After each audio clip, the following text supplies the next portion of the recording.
Ողջույն սիրելի հայրենակիցներ, եթերում է Անտապանն է։ Եվ այժմ մենք զրուցելու ենք ազգային ժողովրդավարական ԲՎՌ խորհրդի անդամ պարոն Գարեգին Չուկազյանի հետ։ Ողջունում պարոն Չուկազյան։ Բարև ձեզ։ Ես շատ ուրախ եմ, որ զրուցելու ենք միասին։ Փոխադարձ։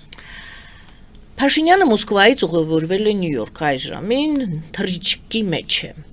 ՄԱԿ-ի գլխավոր ասամբլեայի 80-րդ նստաշրջանին նա պետք է մասնակցի եւ ելույթ է ունենալու։ Ոմանք կասեն հրաշալի բալանսավորված քաղաքականություն է վարում Հայաստանը։ Մյուսներն էլ կասեն խաբված եւ խաբվող է Հայաստանը, քանի դեռ նույն Թրամփը 3 անգամ չի կարողացել հիշել, արտաբերել Հայաստանի անվանումը, երեք էլ տեսանք, որ Փաշինյանի անունը նա պարզապես իր եւ իհարկե Ալիևի եւ Փաշինյանի անունը նրա համար անծանոթ էին։ Իսկ Պուտինը իդեպ լավ էլ գիտի եւ Ալիևի եւ Փաշինյանի եւ անունները եւ մեր երկրների անվանումները։ Եվ այսպես հրաշալի բալանսավորված քաղաքականություն է վարում Հայաստանը, թե խաբված եւ խաբվող է Հայաստանը այժմ։ Այո, ՄԱԿ-ի այս միջոցառումը ես կարծում եմ շատ առումներով ցուցադրական մի հնարավորություն է մեր ժողովրդին հասկանալու, որ աշխարհը ինչպիսի փոփոխությունների մեջ է գտնվում եւ այն աշխարհակարգը, որը ստեղծվել էր երկրորդ համաշխարհային պատերազմից հետո, այսինքն ուրեմն Յալթայի եւ Պոտսդամի պայմանագրերով, որը մասամբ փլուզվեց Խորհրդային Միության փլուզումով, Արևելյան Եվրոպան փաստորեն անվտանգային ճարտարապետության մի ճամբարից անցավ մյուս ճամբար, ՆԱՏՕ անցավ, իսկ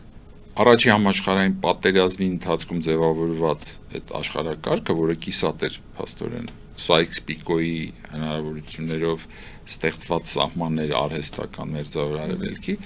նրանց հերթը դեռ չէր հասել, բայց մենք վերջի 15 տարիներին արաբական գարունից հատկապես հետո տեսնում ենք, որ այդ ճարտարապետությունը անվտանգության նույնպես փլուզվում է։ Հիմա այդ փլուզումը սկսեց տարածվել նաև ամբողջ աշխարհ։ Մենք հիմա տեսնում ենք նաև հարավ-արևելյան Ասիայում լարվածությունները, չէ՞։ Տեսնում ենք Հնդկաստան, Պակիստան, Թայլանդ եւ որ երկիրներ Կամբոջան, հա, այդ երկրների լարվածությունները։ Սա ինչի մասին է խոսում։ Որ երկիրը չի լարվածության։ Չէ, մեր ասածը այն է, որ աշխարհային կարգը, որը կար, ինքը գտնում է վայրիվերումների մեջ։ Եվ ՄԱԿ-ի այս նստաշրջանը փաստորեն դա շատ հստակ ցույց տվեց։ Այն աղմուկը, որը մենք դահլիճում տեսնում ենք, սուլոցներ եւ այլ, իբսի բաներ մենք չենք տեսել, չէ՞։ Այդտեղ կարծես թե ավելի հանգիստ մթնոլորտ էր, շրադատված, բանական եւ այլն։ Իսկ այստեղ բանականությունը կարծես արդեն դադարում է աշխատել, սկսում են զգացմունքները աշխատել անգամ։ Սա խոսում են մասին, որ աշխարհը իսկ աշխարհը մշտապես չի այս վիճակում եղել։ Պարբերաբար լինում են խաղաղ շրջաններ, հետո սկսվում է ուրեմն փոփոխությունների շրջանը եւ այսպես քաոտիկ հնարավոր նախորդ այդպիսի շրջաններում հայ ժողովուրդը կարողացել է այնուամենայնիվ այդ ճգնաժամերից ճիշտ ձևով կողմնորոշվել եւ դուրս գալ։ Եթե եկել հասել ենք այսօրվան, չէ՞, խոսքը հազարավոր տարիների ընթացքում պարբերաբար տեղի ունեցող ճգնաժամերի մասն է։ Հիմա հերթական ճգնաժամն է տեղի ունենում։ Դրա համար այն խոսել են մասին, որ կայուն աշխարհ ունենք եւ այդ կայուն հավասարակշռված տարածաշրջան ունենք, ուժերի հավասարակշռություն կա, հնարավոր չի խոսել դրա մասին։ Եվ խոսել խաղաղության դարաշրջանի մասին այդ պայմաններում ուղղակի աբսուրդ է։ Լավ, ասենք չեք խոսում խաղաղության մասին։ Չէ, աբսուրդ է, որովհետեւ աբսուրդ է։ Պատերազմի մասին։ Չէ, խոսքը նրա մասին է, որ եթե ուզում ես, որ պատերազմ չլինի, ուզում ես խաղաղություն լինի, դու պիտի ատամներ ունենաս։ Եթե դու ատամներ չունես, ապա գիշատչին հրավիրում ես իրեն որպես ընթրիկ։ Դու դառնում ես ընթրիկ եւ ճաշ եւ փաստորեն։ Այ եկեք հիմա այդ ատամների մասին խոսենք։ Մենք մեր ամենակարևոր հարցն է։ Այո, հիմա այդ հարցը ես հասկանում եմ դիվանագիտության կարիք կա եւ պետք է կարողանաս քո շահերը ներկայացնես այնպես, որ համընկնի այն երկրների շահերի հետ, որոնք ընդհանուր շահեր ունեն։ Սա դիվանագիտության պարզ բանաձևն է։ ուրիշ բանաձև չկա, դիվանագիտությունը գեղեցկական խորամանկություն չի, որ գնաս ձևեր թափես, իրենք էլ չիմանան, թե դու ինչ ես ուզում, դու իրական շահերով պետք է առաջնորդվես, արժանապատվությունը չկորցնելով, բայց ունենալու որոշակի ճկունություն։ Հիմա տեսնենք, կա այդ ճկունությունը, թե մենք գործ ունենք ֆլուգերի, այն քամուտակ, ինչպես որ քամին որ կողմ ասում է, այն կողմը պատտվում է, այդպեսի մի հատ բան չունեցող, սեփական կամք չունեցող մի հատ իրի հետ իդեմս Նիկոլ Փաշինյանի, որտեղ ինքը որևիցե ձևով հայկական որևիցե շահ չի ձևակերպել։ Հայկական շահը իր համար ընդամենը խաղաղությունն է։ Խաղաղության անունը, հանուն խաղաղության մենք պատրաստ ենք ամեն ինչը տալ, միայն թե խաղաղություն լինի։ Եվ սա որոշ մարդկանց վրա ազդում է, հա, ասում են դե մենք փոքր ենք, խեղճ ենք, այս ենք, այն ենք, պիտի հարմարվենք, բաղոտ չենք գնալու այդ մեծ հսկա երկրների հետ ճակատ-ճակատի։ Ոչ ոք չի ասում ճակատ-ճակատի գնալ։ Հատկապես որ այդ մեծ երկրները փոխադարձ չեզոքացնող շահեր ունեն մեր տարածաշրջանում։ Դու պիտի քո կարողանաս քո շահը հասկանաս եւ այդ կարմիր գծերը ունենաս եւ իմանաս, որ ինչ որ կարմիր գծերի դեպքում պիտի ատամ նայել ցույց տաս։ Հիմա ուր է այդ կարմիր գիծը, կարմիր գիծ չկա, ասում են, այս սահմաններն են, հա, Հայաստանի, էսա մեր սահմանները, ցանկապատը, ինչպես ինքը ձևակերպեց, հա, այդ ցանկապատը եթե իրավական թղթերի մեջ գրված է, արդեն մենք երջանիկ ենք, դրախտում ենք գտնվում, որտեղ թղթերի մեջ գրված է, որ այս ցանկապատը Հայաստանի ցանկապատն է։ Տեսեք, հələ մի հատ նայեք, Սիրիան այդպիսի սահմաններ չուներ, ցանկապատված, ինչ մնաց Սիրիայից, կամ քանի երկիր է մտել հիմա Սիրիա, կամ Քաթարի նման երկիրը, որը բարգավաճ հարուստ երկիր է, ռմբակոծվում է, չէ՞։ Այսինքն այսօրվա աշխարհում դա երաշխիք չի որևիցե ձևով խաղաղության։ Ինչքան ուզում ես հարուստ երկիր եղի, ինչքան ուզում ես դիվանագիտություն ունեցի, այդպես չի։ Եթե խաղաղություն դա ուժերի հավասարակշռությունն է։ Սա անհրաժեշտ պայման է խաղաղության համար։ Հիմա այդ ուժերի հավասարակշռությունը ոչ կա Հայաստանի ու Ադրբեջանի միջև, ոչ էլ տարածաշրջանային երկրների միջև ուժերի հավասարակշռություն կա։ Ինքը անկայուն հավասարակշռության վիճակում ենք, ժամանակավոր հավասարակշռության վիճակում ենք։ Աշխարհը լրջագույն փոփոխությունների մեջ է գտնվում։ Հիմա այդ պարագայում ինչ կարող անել փոքր Հայաստանը, որը իսկապես փոքր է, պիտի իրատես լինենք իր քաշով, ռազմաքաղաքական քաշով փոքր է։ Եկ մի քանի օր առաջ ուրեմն Մուսալերում նշվում էր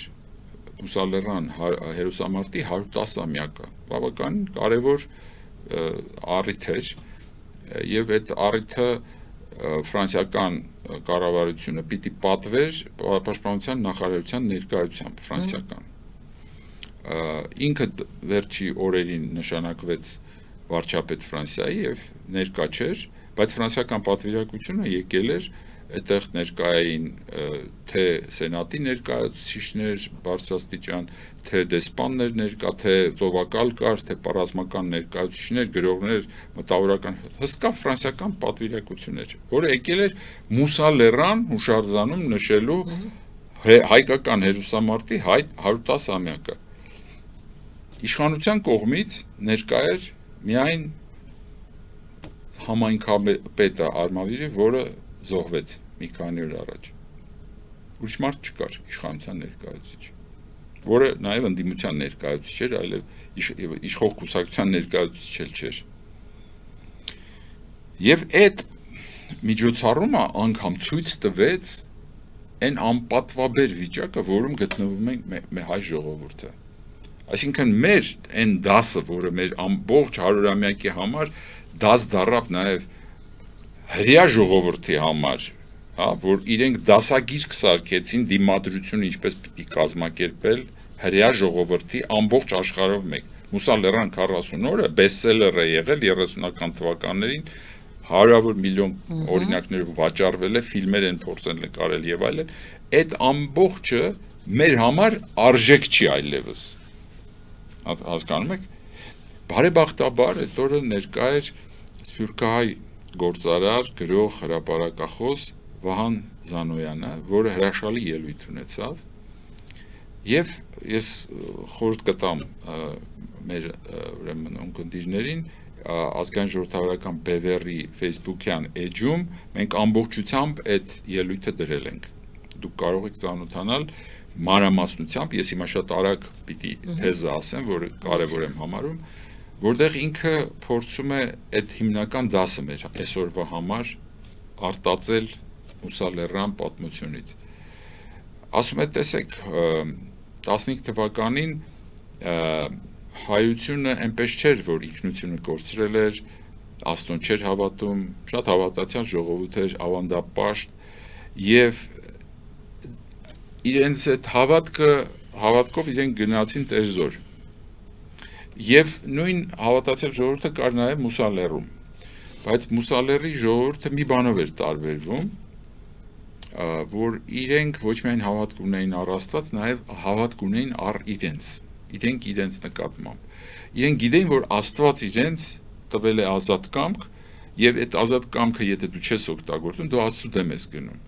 Եթե դու պիտի պաշտպանվես, այլ ոչ թե հույսը դնես Աստծո վրա, որովհետեւ Աստված քեզ որոշակի ազատություն տալիս է այդ գործողությունը կատարել։ Եվ իրենց հին զենքերով, որից հույս չկար, որ այդ զենքերով պիտի բանակի դեմ դուրս գան, հա, հսկայական Օսմանյան։ Եվ որևիցե հույս չկար, ոչ ոք չգիտեր, որ այդտեղ ֆրանսիական նավեր են հայտնվելու, ոչ մի հույս չկար։ Անհույս թվացող պայմաններում շատ փոքր հույս կար, որ այդ ծովի կողմից կարող է ինչ-որ մեկը մոտենալ։ Ամբողջ այդ 4000 հայությունը այդտեղի արարք կատարեց, անհավանական արարք, հավատի արարք կատարեց, եւ այդ հավատի արարքը հանգեցրեց նրան, որ մի ուրիշ հավատի արարք տեղի ունեցավ ֆրանսիական ծովակալի կողմից, որը որ չուներ թույլտվություն նավերը մոտեցնելու ափին։ Գիտեք, այդ ժամանակ արկեր էին գերմանական ծովեզերքով մեկ, եւ եթե պայթեր այդ նավերից մեկը, պատասխանատուն լինելու էր ծովակալը։ Բայց տեսնելով այդ խաչով դրոշակը եւ հասկանալով, որ այնտեղ դիմադրություն կա քրիստոնեական, ինքը ինքնուրույն արարք է կատարում, որոշում է, որ պետք է նավերից մեկը մոտենա ծովեզերքին։ Իդեպ ասեմ, որ այդ 5 նավերից մեկը 1 տարի հետո նույն կերպ մոտեցել է Բեյրութի ափին եւ ամբողջ նավի անձնակազմից մի հոգի է փրկվել։ Հենց այդ 5 նավերից մեկը ամբողջությամբ պայթել է։ Մի տարի հետո ընդամենը։ Այսինքն երկու կարևոր արարք է տեղի ունեցել, եւ այդ արարքների շնորհիվ այդ 4000 հոգին հիմա 50000 մուսալերցիներն են, որոնք ամբողջ աշխարհով տարածված են, այդ թվում Հայաստանում են։ Եվ այդ մուսալերցիների որակը, ինչպես այն ժամանակ, այնպես էլ հիմա տարբերվում է իրենց մտածողությամբ, որտեղ փոքրուց զենք են սովորացնում երեխաներին օգտագործել, երեխաների մեջ վախ չկա զենքի նկատմամբ։ Եվ այդ եթե գնաք անճար, կտեսնեք, թե դա հայկական կիբուցի օրինակն է, կենթանի օրինակի, թե ինչպես հանրությունը, համայնքը կարող է ինքնապաշտպանությամբ եւ բարեկեցիկ կյանքով ապրել եւ խաղաղ ապրել մահմեդական շրջապատում, շրջապատված 4 կողմից այլադավան ուրեմն գյուղերով, մնալով հարգված այդ գյուղերի կողմից եւ միաժամանակ պաշտպանված։ Ուրեմն այդ փոքրիկ այս օրինակը ժամանակին, երբ որ վերֆել է, եղել է Լիբանանում եւ ես հասկացել է, վերցրել է, դարձրել է դասագիրք, թե ինչպես պիտի դիմադրությունը կազմակերպել։ Եվ այդ դիմադրությունը չի նշանակում, որ եթե դու դիմադրելու կարողություն ունես, դու խաղաղություն չես ուզում։ Ինչա մուսալերցիները պատերազմ են անում Լիբանանում, ոչ։ Բայց իրենց հարգում են, իրենց կամքի համար, որովհետև գիտեն, որ իրենցից կախվածը իրենք անելու են իրենց պաշտպանելու համար։ Սա պարզ լեզվով են բացատրում, որ խաղաղությունը մուսալերցիները գազաններ չեն։ Բազմաթիվ գիտեք գրողներ, հրապարակախոսներ, մտավորականներ, արվեստագետներ են տվել իրենք, բայց բոլորը հասկանում են այս պարզ ճշմարտությունը։ Հիմա Մուսալերը մի հերոսամարտի օրինակ էր, բայց մենք այլ հերոսամարտեր ունեինք, չէ՞, Ուրֆայում, ունեինք Վանում եւ այլն։ Այս վտակները դիմադրության, հա, այդ անկայուն ժամանակ նախորդ 100 տարի առաջ որը կար, վտակները գումարվեցին, դարձան Հայաստանի Հանրապետություն։ Եթե Արամ Մանուկյանի փորձը չլիներ Վանում, ոչ մի կովկասցի եւ երևանցի չէր կարող դիմադրությունը կազմակերպել անհրաժեշտ պահին։ Եվ այդ վտակները դարձան Հայաստանի Հանրապետություն, որի շնորհիվ մենք փրկվեցինք դառանք հետո խորհրդային Հայաստան։ Խորհրդային Հայաստանը ոչ մի ձեւով չէր լինի, եթե չլիներ այդ դիմադրությունը ինքնուրույն, առանց ոչ մեկի։ Եվ բոլորը հարգեցին այդ ժամանակ։ Եվ թուրքերն էլ հարգեցին մեզ դրանից հետո։ Եթե 18-ից հետո նայեք հարաբերությունը 18 թվականի Սարդարաբադից հետո, չնայած Բաթումի պայմանագիր կար, այս կար, այն կար, չէ, բազմաթիվ բարդ խնդիրներ կային, բայց այդ պարագայում հանրապետության իշխանությունները արժանապատվությունը իրենց չկորցրեցին, իրենց ժողովրդին չասեցին դուք պիտի հրաժարվեք Արարատից, պատմությունից, ձեր պահանջներից եւ այլն։ Դիվանագիտություն արեցին, իրենք շատ բարդ դիվանագիտություն են արել, բայց չեն հրաժարվել իրենց արժեքներից, իրենց եկեղեցուց, իրենց հիմնական բաներից։ Իսկ մենք գործ ունենք այսօր մի երևույթի հետ, երբ որ բառը հայերենում առաջի անգամ ստիպված ենք փոխառել լատիներենից կոլաբորանտ բառը։ Կոլաբորանտ բառը առաջացել է որպես քաղաքական տերմին ֆրանսիական պարտությունից հետո Պետենը երբ որ պարտվեց, ինքը սկսեց համագործակցել թշնամու հետ։ Հայերեն բառ չունենք, բայց կարող ենք ասել կոլաբորանտ նշանակում է թշնամու հետ համագործակցող։ Եվ այդ համագործակցությունը, որը հիմա մենք տեսնում ենք, վերածվել է թելադրանքի իրականացման, որովհետև դիմացինը հասկանում է, որ աշխարհը այն սահմաններով, որով կար, չի լինելու այլևս։ Նոր տիպի իրականություն է առաջացել։ Տրանսնացիոնալ, անդրազգային իրականություն է առաջացել եւ հայ ժողովրդի հիմնական կապիտալները այս նոր աշխարհում դա հենց իր տրանսնացիոնալ բնույթն է, որը սփյուռքով է արտահայտվում, որը արտահայտվում է եկեղեցու ցանցով եւ այլն։ Եվ ուրեմն ինչ է պահանջում թշնամին, ասում է կտրտիր այդ ցանցը, թուլացրու քո ուժը այսօրվա նոր աշխարհում, որ դու պիտի ունենաս։ Եվ այն քաղաքականությունը, որ իրականացվում է Հայաստանում, այսպես կոչված 4-րդ հանրապետության, հենց այդ խնդիրն է լուծում։ Թշնամու օրակարգը եւ քաղաքականությունը, որը նա մշակել է 100 տարի հայերի դեմ, ինչպես կարող են դա անել, դա հիմա իրականացվում է թշնամու հետ համագործակցող իշխանություն կոչվածի միջոցով։ Ես հաջորդ հարցս հենց դա է, 4-րդ հանրապետությունը ինչպիսին պետք է լինի, մասամբ դուք արդեն պատասխանեցիք, բայց ես կուզենայի ամփոփ ձևակերպել ձեր այդ պատասխանը, դուք պատասխանում եք իմ այն հարցին, թե Հայաստանը ոմանք ասում են, որ հրաշալի բալանսավորված քաղաքականություն է, մյուսները ասում են խաբված է Հայաստանը թշնամու կողմից, իսկ դուք ասում եք ոչ թե խաբված է, այլ կոլաբորանտ է մեր իշխանությունները։ Այո, եւ մենք գնում ենք ասում եմ, այլև պնդում եմ, որ կոլաբորանտ, այսինքն թշնամու ոչ թե խաբված է նա, այլ միտումնավոր, գիտակցված է, անգամ ոչ թե ինքնախաբված է, տեսեք մենք ասում ենք խաղաղություն կա, քաղաքական ուժերից շատերը եւ քաղաքական գործիչներից շատերը ասում են սա խաղաղություն չի, այնինչ ստորագրվում է, այնինչ առաջարկում է մեր թշնամին, դա խաղաղություն չէ, կարելի է դիտարկել դա ինքնախաբվածություն, ինքնախաբեություն եւ իսկ դուք ավելին եք ասում եք գիտակցված է։ Ես պնդում եմ, որ նոր աշխարհը, որը ձևավորվում է, այդ նոր աշխարհում դու պիտի ունենաս տեսլական, որը քո ժողովրդին պիտի առաջարկես, ժողովուրդը պիտի գիտակցի այդ տեսլականը, եւ հանուն այդ տեսլականի, եթե պետք լինի նաեւ զոհաբերություն անի։ Հիմա 4-րդ հանրապետությունը անիմաստ զոհաբերությունների, որ մեր ժողովուրդը պատրաստ չի անիմաստ զոհաբերությունների, բայց մեր ժողովուրդը դարերի ընթացքում, հազարամյակների ընթացքում բազմաթիվ օրինակներ մեր սերունդն էլ է տեսել դա մասսայական հերոսության։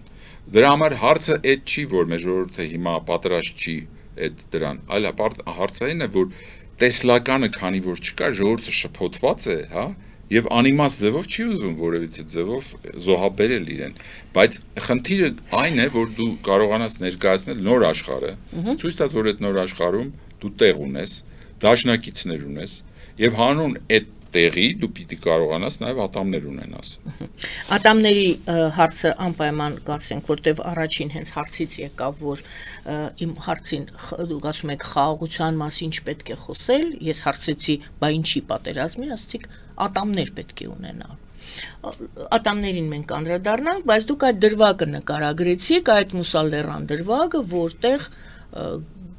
գրեթե մարդ չկար։ Ճիշտ է, դուք պատմեցիք։ Հույս չկար, մարդ չկար, ես էլ հավանականությունը անչափ փոքր էր։ Անտարբերություն կար։ Չէ, այդտեղ կար Ինչ տեսանք մենք, ինչ բացահայտվեց։ Եկեք տեսնենք ինչ բացահայտվեց այդ օրը, հենց այդ օրը այդ դրվագով ինչ բացահայտվեց։ Այդ ոչ թե դրվագ էր, դա այն դասներ, նորից եմ ասում, որը ոչ միայն հայ ժողովրդի համար դաս պիտի լինի, այլ դարձավ դաս հրեական ժողովրդի համար, թե ինչպես պիտի հրեական ժողովուրդը դիմադրի։ Դուք մուսալերան պատմությունն եք ասում, ես ասում եմ պատմությունը չեմ ասում, ես ասում եմ նշելու օրը։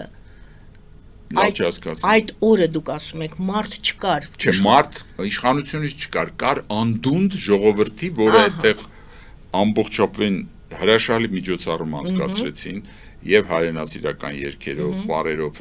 ֆրանսիական երգերով եւ բոլորը շատ ուրախ էին այդ օրը կազմակերպիչները հրաշալի էին կազմակերպել, մենք էլ շատ ուրախ այդտեղից դուրս ենք եկել։ Խնդիրը այն էր, որ անդունդ գոյություն ուներ ժողովրդի իր սրտի եւ այդ հուշարձանը, որ այսպես կառուցված է կամարով հատուկ Արարատին նայելու համար, հա, եւ իշխանության, որը վախեցավ անգամ այդ օրը ներկա լինել։ Այդ անդունդը բացահայտվեց այդ օրը։ Այդտեղից հիմա հաջորդ հարցը։ Ինչպիսին պետք է լինի այդ 4-րդ հանրապետությունը, որը ռազմավարական ծրագիրն է այսօրվա իշխանությունների, որոնք կարծեմ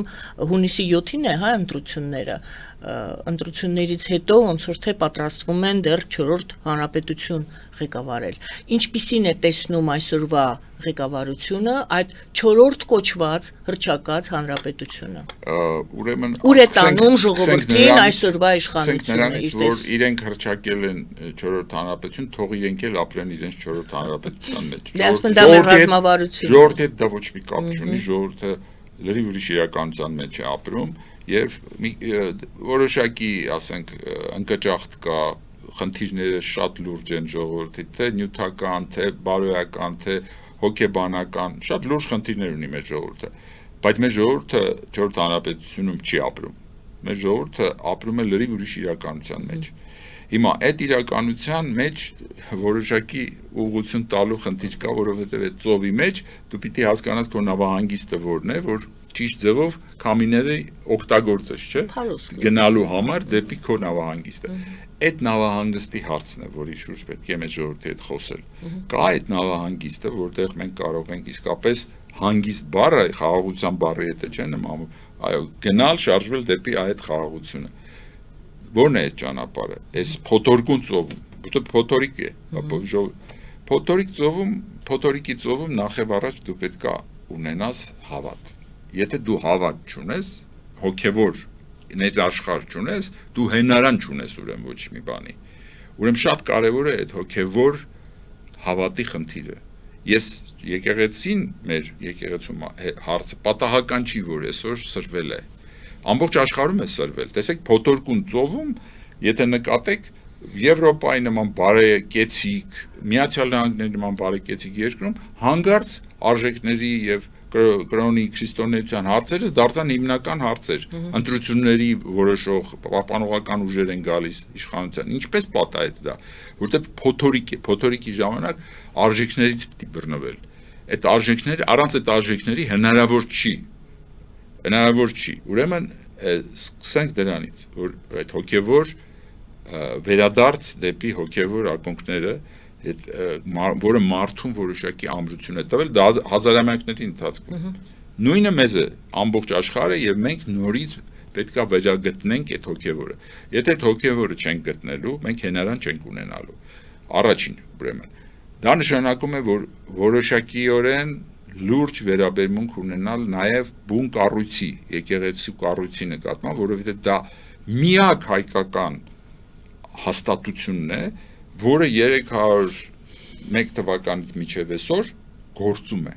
Մենք ուրիշ այդպիսի հաստատություն չունենք, սա բացառիկ նաև քրիստոնեական հաստատություն է, ինչու, որովհետև ինքը վաղ քրիստոնեությունից է ծնվել։ Շատ քիչ քրիստոնեություն կա, որը այդպիսի արմատներ, ակունքներ ունի, եւ չմոռանանք, որ Երուսաղեմում Քրիստոսի ամբողջ սրբավայրերը հայկական խնամատարության տակ են մեր պատրիարքարանի, եւ քաղաքական այս նոր իրականության մեջ դա շատ կարեւոր խնդիր է դառնալու։ Մերձավոր արևելքում խաղաղության հաստատումը Երուսաղեմի կարգավիճակից է նաև կախված լինելու շատ լրջորեն, որտեղ մեր ասելիքը անհամամասնորեն ավելին է, քան մեր Հայաստանի այն քարտեզը, որը անընդհատ մետաղի կտորը ցույց է տալիս Նիկոլ Փաշինյանը։ Այսինքն մենք որպես ժողովուրդ անդրազգային ժողովուրդ ենք եւ անդրազգային ազդեցություն ունեցող ժողովուրդ ենք մեր սփյուռքով, մեր եկեղեցով եւ այդ մեր ուժն է, ոչ թե դրանից պետք է հրաժարվենք, ոչ թե պետք է ասենք, որ էսա ու վերջ, այս սահմանները, այս ցանկապատը եւ այլն։ Հետո ինչ է նշանակում Նիկոլը Սաղմոսներ է երգում եւ տեսնում ես, որ ամենատարական արժեքը քրիստոնեական, որ պիտի պաշտպաներ եւ բանաներ, դա բիբլիական Արարատ լեռն է, Նոյան տապանի հետ կապված։ Ու դու ասես բանա, դա կապ չունի մեր հետ, արժեք չի։ Եվ հետո, բայց ես քրիստոնյա եմ, ես հավատացյալ եմ եւ այլն, եկեղեցին պետք է ազատագրենք, չգիտեմ ինչ անենք։ Նախ դու ինչ իրավունք ունես, սահմանադրության պետությունը եկեղեցուց առանձնացված է։ Ինչ իրավունք ունես բաներով, ոստիկաններով գնալ, այդ ամբողջ պետական ուժը սեղմելով հարձակվել եկեղեցու վրա։ Հաստատության մասին է խոսքը, որ եկեղեցու ներսում լիքը խնդիր կա, ոտից գլուխ խնդիրներ կան, այդ մենք բոլորս գիտենք, բայց դա պետությունը չպիտի անի, դա կանոնադրություն կա, փոփոխությունների ձև կա, անելու ձև կա, հարձակվել է ամբողջությամբ բացառիկ ազգային արժեք ունեցող անգամ ոչ հավատացյալների համար մեր եկեղեցի խորհրդային տարիներին հարգված հաստատություն է եղել։ Կոմունիստները իրենց երեխաներին անգամ տանում էին այնտեղ կնքել, բոլորս գիտենք դա, չէ՞։ Հիմա այս ով է դարձել այս անձնավորությունը, որ այդ ամեն ինչը փորձում է sense կտրտել, ցանկապատել եւ այլն։ Ինչ կապ ունի մեր հետ։ Այս մարդը ինչ կապ ունի, չունի, ինքը կապ ունի թշնամու օրակարգի հետ։ Թշնամին է թելադրում, ասում է եկեղեցին ռևանշիստական կազմակերպություն է, ձեր սփյուռքը ռևանշիստական ուժ է եւ այլն։ Այդ ամեն ինչից փորձում է կտրել մեր ժողովուրդը, ինչ որ արհեստական ցանկապատեր դնելով։ Ինչ ցանկապատ, այ տղա։ Ցանկապատը ձեր գյուղում է եղել։ Գնա ձեր գյուղում գյուղապետ էլ չես կարող աշխատել։ Եկել ես այստեղ մեր ժողովրդին, որը այսպիսի ժողովուրդ է, բացառիկ պատմությունով, հարգված ամեն ինչով, եկել ես քո ցանկապատների մեջ ես տեղավորում։ Դու ով ես։ Վարչապետ եմ։ Չէ, այդ վարչապետությունը 9% բան ունի, ժողովրդի բարգ ունի։ Երևանի ընտրությունները վկա։ Այդ ինչ վարչապետ ես, այդ ինչ լեգիտիմություն ունես, դու ինչ ես ասել, ինչով ես եկել ընտրվել եւ հետո ինչ ես արել այդ տարիներին։ Ոչ մի խոստում չես կատարել, ինչ որ ասել ես հիմա ճիշտ 180 աշյան հակառակ բաներ ես ասում։ Նա ասում է մինչև այժմ ես ստահակի խափեբայի դու ընդամենը փորձում ես հիմա ժողովրդին վաճառել, որ դու այնքան ճկուն ես, այնքան մանյովրեր ես անում, բոլորին հարմարվում ես, բանացում մենակ թե խաղաղությունը լի, եւ ժողովրդի միամիտ բարձունակ մասին խափում ես, որ դրանով խաղաղություն ես բերելու։ Դու գիշատից շատ լավ հասկանում ես, թե քո գեղջուկ խորամանկությունը ինչ է, ով ես դու։ Դա երևում էր, չէ՞, այդ երեքով նստած էին Տրամպի, Ալիևի հետ, երեքով նստած էին, Ալիևը շողոքորթում էր Տրամպին, իսկ մեր Նիկոլիկը շողոքորթում էր Ալիևին, երեքով։ Այդ բոլորը տեսան, չէ՞ դա։ Եվ որ հարց ուղակի տալիս են ասում են, հիմա հայերը կարող են վերադառնալ Ղարաբաղ, հա, խաղաղություն եք հաստատել։ Երեքից ինքը պարտավոր էր պատասխանել այդ հարցին։ Այդ ամբիոնում նստած չլսելու է տալի, սկսում է Նոբելյան մրցանակներից խոսել։ Այդ, այսինքն ում համար է նախատեսած այդ մանիպուլյացիաները։ Մինչև մարդիկ աչք չունեն, ականջ չունեն, չեն հասկանում ինչի հետ գործ ունեն, ձևակերպումը հստակ տրվում է։ թշնամու հետ համագործակցող իշխանություն, որին 44 թվականին Ֆրանսիայում հեռացրեցին եւ դատապարտեցին։ Ուրիշ ազգեր են ունեցել։ Այո, մենք հիմա շատ ամոթալի վիճակում ենք, բայց եթե Ֆրանսիայի նման հզոր կայսերական պատմություն ունեցող երկիրը կարողացել է այդպիսի պատմություն ունենալ, մենք էլ կարող ունենայինք, այո, ունենք, այդ հիվանդությունը ունենք։ Բայց մեր մոտ էլի ա եղել իդեպ Ծռան Վերգոյի արքետիպը որ կա, Սասունցի Դավթի, հոնոր չի, որ ամեն ինչին համաձայն էր, որ Մարութասարը ցանկապատում էր, ասում էր, որս անել չի կարելի այստեղ։ Երբ սկսվեց Սասունի վերածնունդը, երբ որ Դավթին բացատրեցին, որ եղբայր, ընդ զենքեր կա, ընդ բան կա, Մարութասար կա, պապդ հայրդ որսը անում էր Մարութասարը, ոչ թե ծիտ էր խփում։ Այդ ամեն ինչը մեր ժողովրդի ամբողջ այդ բանով առասպելաբանության մեջ, հեքիաթներում ամեն չկա։ Նոր չի, այս պատմությունը կրկնվող պատմություն է, ու մենք կարողացել ենք միշտ դուրս գալ այդ բանից, փոսերի մեջ ընկնելու վիճակներից, ինչպես Դավիթն էր ընկնում փոսերի մեջ, հետո դուրս էր գալի։ Ինչ է կատարվում Հայաստանում, եկեք անդրադառնանք այդ դուք հպանցիկ ասացիք, դե պարզապես մարդուն հիշեցինք, Փարաքարի համայնքի ղեկավարի սպանության հետ կապված։ Ձեր գնահատականը Հայաստանում դե իհարկե պատճառի մասին չենք կարող հիմա քննարկել, որտեղ տարբեր տարբերակներ, բոլոր վարկածները դեռ քննարկվում են, ստուգվում են, դա այսպես դրա հիմքում ինչ է ընկած, բայց ձեր ընդհանուր ընկալումը, ինչ է կատարվում Հայաստանում այդ մասով, ներսում ինչ է կատարվում։ Նախ ես կուզեի ցավակցել զոհերի ընտանիքներին, հարազատներին, նաև վիրավորը, որ կա, առողջություն մաղթել, որ ծանր վիրավոր է, որ կարողանա այդ վիճակից դուրս գալ։ Համենայն դեպս կա ինֆորմացիա, որ գիտակցության է եկել եւ արդեն դեպի լավ կարող է գնալ։ Ուրեմն այստեղ եթե փորձենք քաղաքական վերլուծության ենթարկել, արդարադատության համակարգի նկատմամբ Հայաստանում կա զրոյական վստահություն։ Այն խոստումները, որը տրվել էր արդարադատության համակարգը վերակառուցելու, որպեսզի լինի առանձին ճյուղ իշխանությանը եւ այլն, այդ ամեն ինչը մնացին ուղղակի ինչ որտեղ գրված, ոչ ոք էլ հիմա չի հիշում դրա մասին, բայց քանի որ դա չկա, ուրեմն ժողովրդի ներսում ժողովրդի ինքը փորձում է, եթե վեճեր հարցեր են լինում, մենք հիմա չգիտենք կոնկրետ ինչ է եղել այդ բառը։ Այդ թեման չենք անդրադառնում։ Չէ, այդ փաստերը չգիտենք, բայց երևույթը կա, որ չկա վստահություն արդարադատության, որ արդարադատությունը կգտնի քննչական մարմինների ճիշտ պատասխանը կտան եւ այլն։ Այսինքն, երբ որ դա չի լինում, ամեն տեսակ ասեկոսեների, ամեն տեսակ ուրեմն նաեւ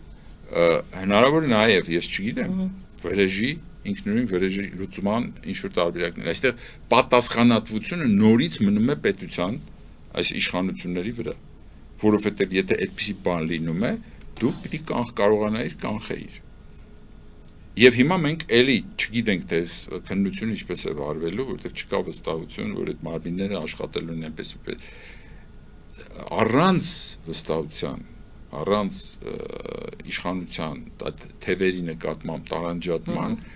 մենք չենք կարող ստանալ իսկապես այն վիճակը, որ մեր ժողովուրդը կարողանա ներքին կյանքում խաղաղություն ունենալ։ Եվ այսպիսի դեպքերը ցավոք շատանալու են, որովհետև այդ վստահությունը եւ վստահության հարցը քաղաքական վստահության հարց է։ Այն կապիտալն է, որի վրա մնացած ամեն ինչը, տնտեսական բարգավաճումը, երկրի ուրեմն կրթական բարգավաճումը, մնացած բոլոր հարցերը հենվում են վստահության վրա։ 9% վստահության վրա, այդ վստահություն չի, այլ այն մարդիկ են, ովքեր իրենց շրջապատում կերակրատաշտին մոտ են, այդ 9%-ը։ Դրանից դուրս վստահություն չկա։ Եվ եթե այս վիճակը մենք փորձում ենք պատկերացնել, իսկ ինչպես պիտի դուրս գանք, այո, պիտի առաջանա նոր մերան, քաղաքական նոր մերան պիտի առաջանա, որը պիտի նոր որակ հաղորդի մեր հասարակությանը։ Հիմա ինչպես է այդ մերանը առաջանում։ Այդ մերանը առաջանում է ամենօրյա աշխատանքով։ Այդ փոքր վտակներով, որը ես ասեցի, արտաքին դիմադրության իմաստով, նաև ներքին դիմադրության փոքր վտակները, որոնք կան մեր հասարակության մեջ, իսկ մենք գիտենք, մեր ժողովուրդը 30 տարի է ընթացքում այդ դիմադրության, ներքին դիմադրությունը պարբերաբար դրսևորել է, որ ինքը ներքին դիմադրության առողջություն ունի, այսինքն ինքը ունի իմունիտետի համակարգ, որը չի ընդունում, որ այն ժամանակ հենց որ մեր անարդարությունները սկսվեցին Հայաստանում, ժողովուրդը ասում էր, չեմ ընդունում ես այսպիսի երկիր չեմ ուզում լինի, հայկական այդ հոգևոր աշխարհը պիտի ուրիշ ձևով արտահայտված լինի, հոգևոր Հայաստանը պիտի արդարադատության համակարգով արտահայտված լինի, որպեսզի ժողովուրդը ասի, որ սա իմ պետությունն է, անունը Հայաստան դնելով չի, այլ այդ բանը ունենալու, միտքը ունենալու մեջ է, որ մարդը հասկանա, որ սա իր մասնիկն է, այն հավաքարարն էլ, որ մաքրում է փողոցը, ոչ թե փողոցն է մաքրում, այլ Հայաստանի մի կտորն է մաքրում, որը Իրանն է, չկա այդ, տիրոջ զգացողությունը պիտի վերականգնվի Հայաստանում, սա է լուծումը, այդ ուժերը, որոնք ես ամեն ինչը հասկանալով, փոքր, ընդհանուր հայտարարներ գտնելով, ինչպես օրինակ վերջերս գիտեք, որ նոր կլոր սեղան ստեղծվեց, որի նաև ազգային ժողովրդավարական բևեռն է մասնակցում, որտեղ հստակ ասվեց, որ կա խնդիր Ալիևի կողմից թելադրանք սահմանադրությունը փոխելու եւ մեր անկախության հռչակագրից հրաժարվելու։ Սա թելադրանք է թշնամու կողմից։ Հիմա դա ձևակերպվում է որպես 4-րդ հանրապետություն, որպես իբրև թե մենք հիմա նորն է, ամեն ինչ նոր ենք սկսում 0-ից եւ այլ, այտենց նեոբոլշևիկյան ինչ-որ բաներով, լոզունգներով, բայց իրականում հասկանում ենք, չէ՞, ում թելադրանքն է։ Ինչի պիտի անկախության հռչակագրից հրաժարվենք, հատկապես երբ որ հռչակագրում գրված է ընդամենը, որ անկախության գործընթացի սկիզբն է դրվում։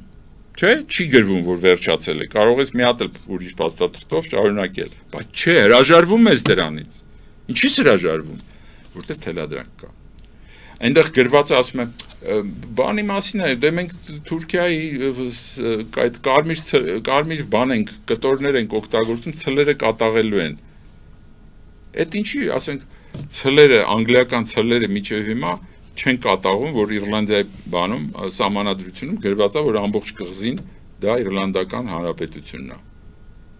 Ինչ պակաս ցլեր են անգլիական իմպերիան, աշխարհի գերտերությունն էր մինչև 20-ական թվականի երկրորդ համաշխարհային պատերազմ կարելի ասել։ Այդ Իռլանդիան ինչ էր դարել կամ ինչ դարա, որ մինչև հիմա այդ ցլերից չի վախենում։ Եվ կարծես պատերազմ էլ չկա, չէ՞ այնտեղ։ Սա ի՞նչ է։ Էլի հերթական անգամ խափում են մեր ժողովրդին։ Իբր թե մենք ցլերին կատաղացնում ենք։ Կատաղացնում ենք, որ Երևանը կառուցված է Թամանյանի կողմից Արարատին նայելու առանցքով։ Եկեք Երևանը քանդենք, գնանք, չգիտեմ, որտեղ մի հատ նոր մայրաքաղաք սարքենք, որովհետև Արարատին է նայում։ Ամբողջ ժողովուրդը ամեն օր արթնանում է Արարատա տեսնում։ Գնանք անենք։ Վաղ միսօր էլ կասեն, չէ՞։ Ինչա պիտի անենք, որ հանգարց մեզ ձեռք չտան։ Սա բան է, չէ, հասկանալի է, չէ, որ մանիպուլյացիա է։ Ընդամենը, ասենց ինչ-որ ուռացրած, մի հատ փուչիկ անուն 4-րդ հանրապետություն, նախ այդ 3-րդ, 2-րդ եւ այլն, էդ էլ պետք է դրան անդրադառնանք էլի մի օր, թե առաջին հանրապետությանը։ Որտեւ մեր ծնունդը ծննդյան վկայականը գրվել է մի անգամ։ Նոր ժամանակակից այսպես աշխարհում։ Դա եղել է Սարդարապատում գրվել է արյունով։ Դրանով սկսվել է, դրանով էլ պիտի շարունակվի, այսինքն շարունակականությունը մեր գալիս է։ Հիմա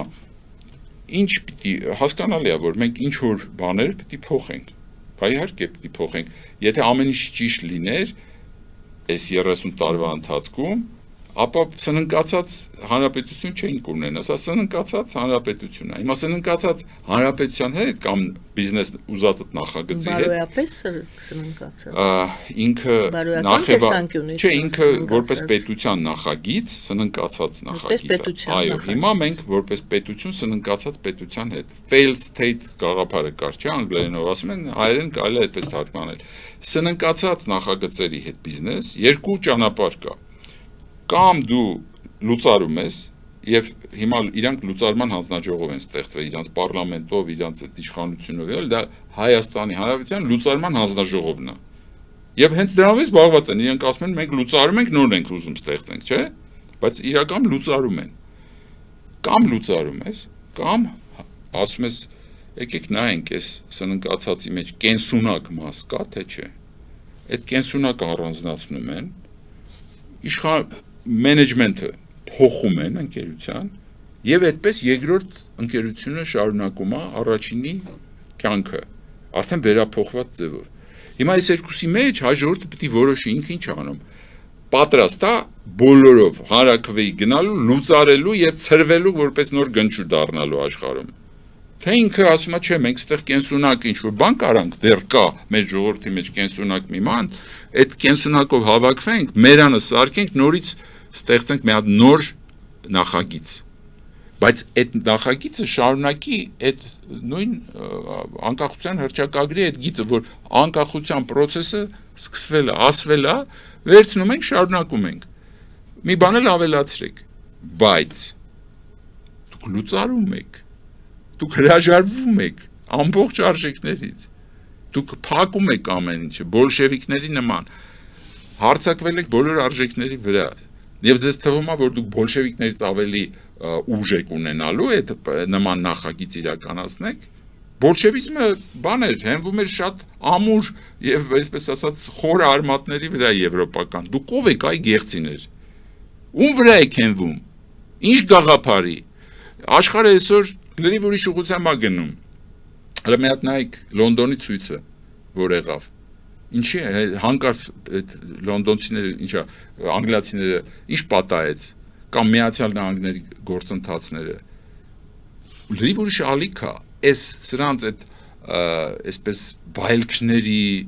նեոլիբերալ հաճույքների վրա ծնված երիտասարդությունը, հա,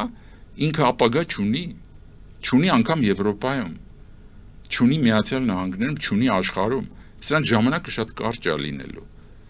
Եվ այդ նոր ալիքների հետ պետք է մենք կարողանանք ռեզոնանսի մեջ մտնել համաշխարհային։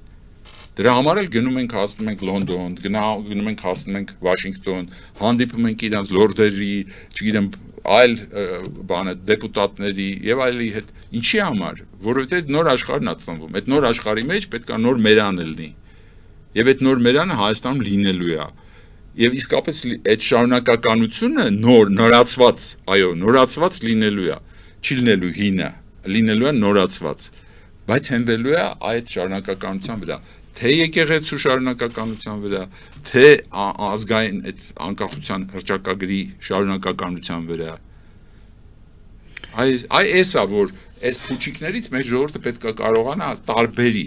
բայց ամենակարևորը, որ ես մեր ժողովրդին կոչ եմ անում, մի հատ կարդացեք Մուսալերան 40 օրը, հասկացեք, որ այդ դասագիրքը գրված է այսօրվա համար, որ մենակ Աստծուց չի, փրկիչից չի, սпасելով չի, ձեզ Աստված ազատություն է տվել, այդ ազատությունը ազատ կամք է, հավատարիմ եղեք այդ Աստծուն, բան չունեմ ասելու, բայց հավատացեք, որ այդ Աստված ձեր մեջ է, ոչ թե ինչ-որ ուրիշ տեղ է, փնտրում եք, ուրիշ մեկի մեջ եք փնտրում փրկիչների, ամեն մեկը ունեք ազատության աստիճան, մասնակցեք այդ ձեր ազատության ստեղծմանը։ Դուք ասացիք, որ գլուխ սեղանի մասնակցում ազգային ժողովրդական բևեռը, դա քաղաքական ուժերի ոչ միայն մի քիչ ավելի մանրամասն։ Այդտեղ 4 ինչ գլուխ սեղան է դա։ Այդտեղ կային հասարակական կազմակերպություններ։ Ինչ նպատակով է հավաքվում այդ գլուխ սեղանի առաջի հայտարարությունը, որը եղավ նախապատրաստվելուց հետո իհարկե, եղավ հենց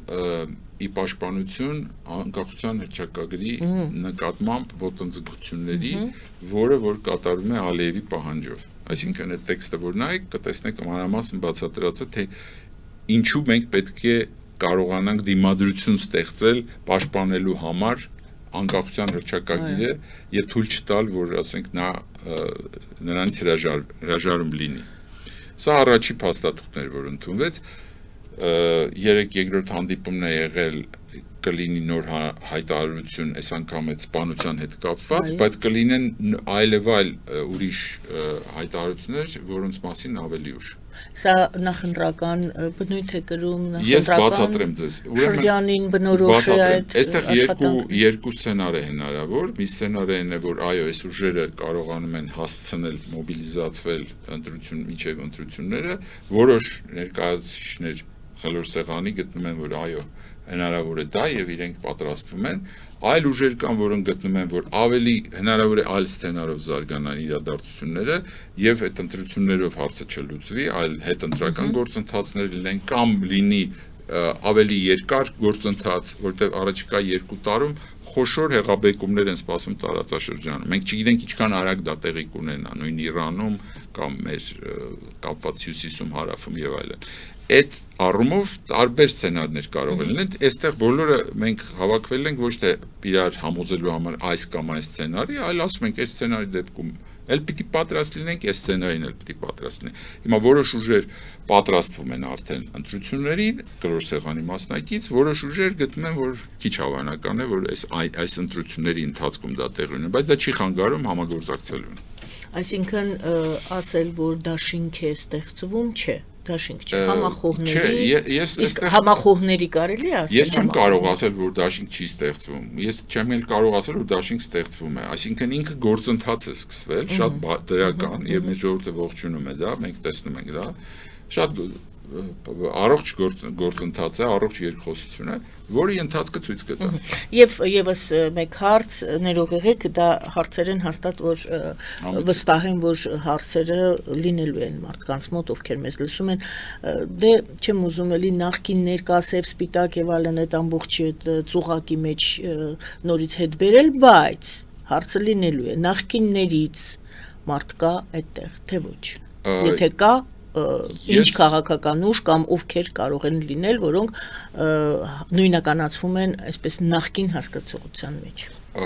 Ուրեմն տեսեք, այստեղ այն հայտարարությունը, որը ընդունել ենք մենք, ինքը բաց է միացման համար, բոլորը կարող են միանալ այդ հայտարարությունը, այդտեղ սահմանափակում չենք դրել դու նախկինում ինչ ես եղել կամ ներկա ես թե նախկին ես, այդպեսի հարց չկա։ Որից է մեկը կարող է այդ հայտարարություններին միանալ, այդ իմաստով բաց է։ Եվ այդ ճիշտ մոտեցում է, որովհետև ի վերջո վերագնահատում կարող է լինեն մարդկանց իրենց նախկին գործունեության առումով էլ, բայց դա չի նշանակում, որ մենք խոսում ենք, ասենք, որ մենք հիմա բանակցություններ ունենք նախկինների, չկա նման բան։ Գոնե ազգային ժողովրդավարական բևեռը չունի դա։ Հիմա ընթացքը նորից եմ ասում, մենք այսօր շատ փոթորկուն ժամանակներ ենք ապրում եւ վարքը կապված առաջիկայում թե ով իրեն ինչպես է դրսևորել այս իմ ասած հարցերի շուրջ, դրանից կախված կլինի նաև ընթացքը, որտեվ մենք հիմա ինչպես տեսնում եք, ես ասացի, լուծարման հանձնաժողով է ստեղծված։ Շատ հնարավոր է, որ նախկինները հասկանան դա եւ դուրս գան այդ լուծարման հանձնաժողովից, բայց իրենք շարունակում են մնալ այդ լուծարման հանձնաժողովի մեջ։ Որպեսզի հասկանալի լինի։ Պարլամենտը նկատի ունեմ ես։ Պարլամենտը լուծարման հանձնաժողովն է, որի իր ամբողջ կազմով մասնակցում է այդ լուծարմանը։ Որտեվ եթե այդպես չի, ապա պետքա դուրս գան իրանք այդ կազմից, որտեվ իրանք օրինականացնում են այսօրվա իշխանությունը։ Ինչ պետք է անեն իրենք։ Ես ասացի արդեն, խոսքը երկու լուծում գոյություն ունի, կամ մենք լուծարում ենք այս ամեն ինչը, մասնակցում ենք այս լուծարմանը, հայ ժողովուրդը իր ձայնով, հանրաքվեով, կուսակցություններով, հասարակ ասում է, չէ, մեզ պետք չի սա։ Մեզ պետություն պետք չի, ինքնիշխանություն պետք չի, մենք բան ենք, համայնք ենք, այդ որպես համայնք էլ կկարողանանք խաղաղ ապրել։ Կարող է անգամ ասենք, ինչ կլինի, որ կարող է թուրք էլ դառնանք, ինչ կլինի։ Ապրում են, չէ, հիմա թուրքացած հայեր կան, չէ, միլիոնով։ Ինչ կլինի, 1 միլիոն, 2 միլիոն ավելանա դրան, ինչ որ մեծ բան է փոխվելու։ Այդպես մտածողներ կան, չէ։ Եվ մեր մեջ տենց մտածողներ կան, բարձրաձայն արտահայտողներ կան։ Հանուն իրանց այդ լափի ու լակելու, իրանք պատրաստ են ամեն ինչից հրաժարվել, իրանց ինքնությունը, ինչ ինքնություն, ինչ բան է, ինչից եք խոսում։ Խաղաղությունը լինի, հաց ու ջուրը լինի, լավը լինի, էսա էլի։ Կուշտ լինենք, դրանից ավելի ինչ եք ուզում կյանքից։ Այս սողալու այս բանը, ստորակարշ բանը քարոզվում է, վերևից ներքև, իր պերաշկի ուտելուց սկսած։ Հիմա պետք է հասկանալ ժողովրդի առջև այդ այսպես ասած ճյուղավորումն է բացվելու։ Եվ ժողովուրդը իր այդ ընտրությունը պիտի անի։ Ժողովուրդ, որ ասում եմ, բոլորին նկատի ունեմ։ Նաև ԿՊԱ-ականների նկատի ունեմ այսօրվա։ Իրենք պետք է իրանց համար հարց տան, իրանց ինքնությունից պատրաստվում են վերջնականապես հրաժարվել։ Արարատ Միրզոյանը իր անունը փոխելու է, թե չէ։ Թե որոշելու է մնալ Արարատ Միրզոյանը։ Բոլորի առաջ է այս հարցը, հների, նորերի, բոլորի առաջ դրված է։ Մասնակցում եք այդ process-ին, թե կանգնում եք, ասում եք, սա կարմիր գիծ է։ Վերջ։ Հիմա ով ոնց կդասավորվի, տենց է երևա։ Առաջիկա ամիսները եւ ժամանակը ցույց կտա։ Բայց հասկանալի է, որ միայն ընտրությունների հարց չենք հիմա մենք քննարկում։ Մենք քննարկում ենք Հայաստանի լինել չլինելու հարցը։ Առաջիկա ոչ թե 2 տարվա, այլ տասնյակ տարիների համար։ Դուք նշեցիք վերջին հարցն եմ, նշեցիք, որ սնանկ է պետությունը։ Պարզվում է, որ սնանկ է պետությունը։ Ես ուզում եմ հարցնեմ քաղաքական միտքը եւս սնանկ է, քաղաքական դաշտը եւս սնանկ է, որովհետեւ ինչ որ դուք ասում եք, պետք է նայես ինչն է առողջ, որպեսի ծայրահեղ դեպքում դրա վրա կառուցես, չեմ ասում տեղափոխես, կառուցես։ Քաղաքական դաշտը, քաղաքական միտքը առողջ է, թե այդտեղ էլ ենք սնանկ, դա այդ հատվածով էլ ենք սնանկ։ Այստեղ էլ բանը կա, գիտեք, այդ հայտնի աստվածաշնչյան պատմությունը կա Սոդոմ Գոմորի։ Երբ որ Աստված ուզում է փաստորեն քանդել Սոդոմ Գոմորը, այդտեղ մի ազնիվ մարդ է լինում, չէ, որի հետ ինքը խոսում է Ղովտին ասում է դուրս արի քաղաքից, որովհետև քանդելու եմ։ Եվ Ղովտը ասում է, բայց սա արժեք է, չէ, ինչ ես քանդում ես ամեն ինչը,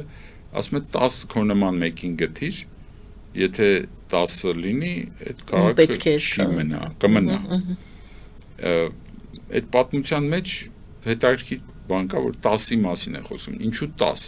ինչու ոչ 9, ինչու ոչ 11, որտեղ երկու ձեռքի խնդիր կա, այսինքն հունցելու հարց կա։ Եթե հավաքվում է այդ կրիտիկական քանակը մերանի, որը հունցում է հետո նոր որակը, պահպանվում է եւ նորանում է քաղաքը։ Եթե ոչ, ինքը դատապարտված է։ Ես եթե չհավատայի դրան, ես ձեր ստուդիա չէի գա։ Եվ հիմա ստեղ չէի խոսի, որովհետեւ հասկանում եմ, որ եւ ձեր հետ եմ խոսում, ուրեմն վստահում եմ նաեւ ձեզ։ Եվ նաեւ լսողներին եմ վստահում։ Եվ նաև այն մարդկանց, որոնց հետ հանդիպում ենք, զրուցում ենք։ Մեր մեջ ուզում եմ ասել, եթե դա չլիներ, այս կան մարդիկ, որոնք չեն հավատում դրան։ Ասում են վերջացել է, լուծարվան ենթակա է եւ այլն, չէ՞։ Դրանով ջրաղացի օգնում են այն ուժերին։ Ջուր են լցնում ջրաղացին։ Իրականում թվում է թե հակառակվում են այդ ուժերին, բայց իրենք օգնում են։ Հիմա մեր խնդիրը այն է, որ մեր ժողովրդի ընկճախտը այդ վախը որ կա, ալքիմիական ձևով բուժենք, ոչ թե բժշկի ձևով, այլ ալքիմիայով։ Առանց միայն գիտությամբ քիչ է, միայն բանականությամբ քիչ է, զգացմունքներ են պետք, հավատ է պետք, հոգևոր բանա, ճառագում է պետք մեր ժողովրդին, որ այդ կատարվի, որովհետև առանց դրա չի լինի։ Դուք տեսնում եք, այսինքն այստեղ միայն բանական խնդիր, հաշվարկի խնդիր չի, հաշվարկի կաներժշտություն կա, ընտրությունների հետ կապված եւ այլ, բայց միայն դրանով չի լինի։ Մեր ժողովուրդը չի դրանով մոբիլիզացվի ընտրություններին։ Մեր ժողովրդին շատ ավելի ուժեղ սրտային, այսպես ասած, ազդեցություն է պետք։ Եվ Նիկոլը օգնում է։ Օրինակ, Նիկոլը օգնում է իր այդ հարցակումներով եկեղեցու նկատմամբ օգնում է դրան։ Որտեղ ինքը ամենակարևոր արժեքներին է սկսել կպնել։ Ժողովուրդը ինչպես է արձագանքում դրան։ Ես կարծում եմ, որ մենք մենակ Արարատի պատկերների քանակը, որը դուք տեսնում եք հիմա Facebook-ով տարածվող, արդեն ցուցանիշ է, չէ՞, թե հայ ժողովուրդը ինքը գիտի ինքնով է։ Պետությունը եթե անգամ ասում եք սնանկ են, ժողովուրդը սնանկ չի։ Չէ, ես ասացի, որ այս նախագիծը պետության սննկացել է։ Հիմա այդ նախագիծը, երբ որ այդ նախագիծը հիմա մենք փորձում ենք կամ ուրեմն վերցնել Օստապ Բենդերի նման ասել, «Էս ինձ էս էլ ուրեմն Օստապին Իբրահիմովիչին բաժանել, հա, ինչպես իրենք են անում»։ Կամ ասում ենք, եկեք սրա մեջից առանձնացնենք կենսունակը, դրա շուրջ համախմբվենք եւ նոր նախագծով գնանք առաջ։ Համախմբողներ կան, Ես դրա համար եմ ասում, ասում որ այո, պատմեցի, ասեցի այդ աշխատանքը ես այոն եմ կատարվում է, սպասում չէ, ես որ հավաքվում ենք